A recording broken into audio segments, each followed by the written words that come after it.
On October 2, 2018, a Saudi journalist named Jamal Khashoggi walked into the Saudi consulate in Istanbul to collect documents he needed for his upcoming marriage. He never came out. Inside that consulate, a 15-man Saudi hit squad was waiting for him. They had flown in from Riyadh on private jets the night before.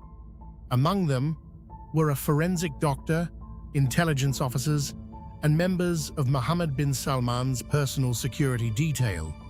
The entire operation was recorded by Turkish intelligence, which had bugged the consulate.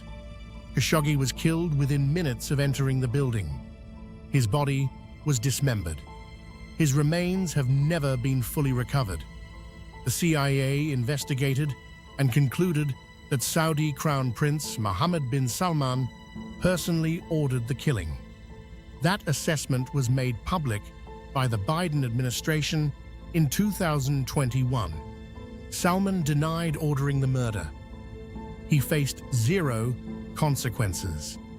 He is now one of the most powerful figures in global finance, hosting world leaders and signing trillion-dollar deals.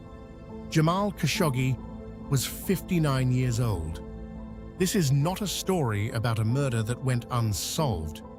It is a story about a murder that was solved completely, attributed directly to a head of state by the world's most powerful intelligence agency, and then quietly set aside because the murderer was too important to hold accountable.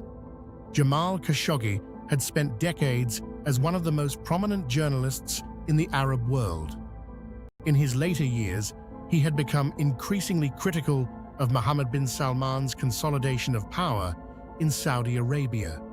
Salman had launched a dramatic anti-corruption campaign in 2017 that involved detaining hundreds of Saudi princes and businessmen at the Ritz-Carlton Hotel in Riyadh and extracting billions of dollars from them in settlements. Critics described it not as anti-corruption, but as the elimination of potential rivals. Khashoggi wrote about this in his columns for the Washington Post.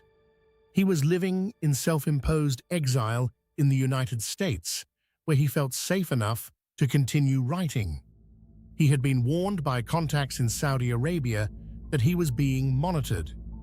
On October 2, 2018, he needed documents from the Saudi consulate in Istanbul related to his upcoming marriage to his Turkish fiancée, Hatice Cengiz.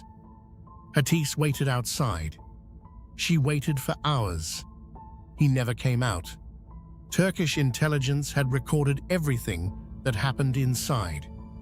The recordings were described by Turkish officials as horrific.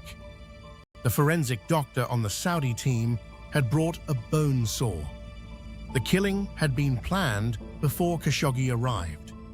The Saudi government's response in the days that followed was a cascading series of lies. Initially, they claimed Khashoggi had left the consulate alive. When Turkish officials indicated they had evidence this was false, the story changed. He had died in a fistfight. When that became impossible to sustain, the story changed again. Rogue elements had been responsible. The operation had not been sanctioned at senior levels. Each lie was abandoned only when the evidence against it became undeniable. The CIA's assessment was unambiguous. Mohammed bin Salman had approved the operation to capture or kill Jamal Khashoggi based on his control over Saudi decision-making, his support for using violent measures to silence dissidents abroad, and the direct involvement of his personal security detail.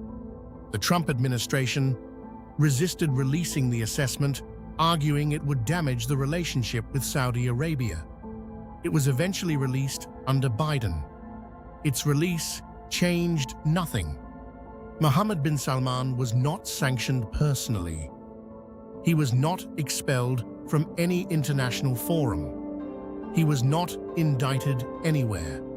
17 members of the Saudi hit squad were prosecuted in Saudi Arabia.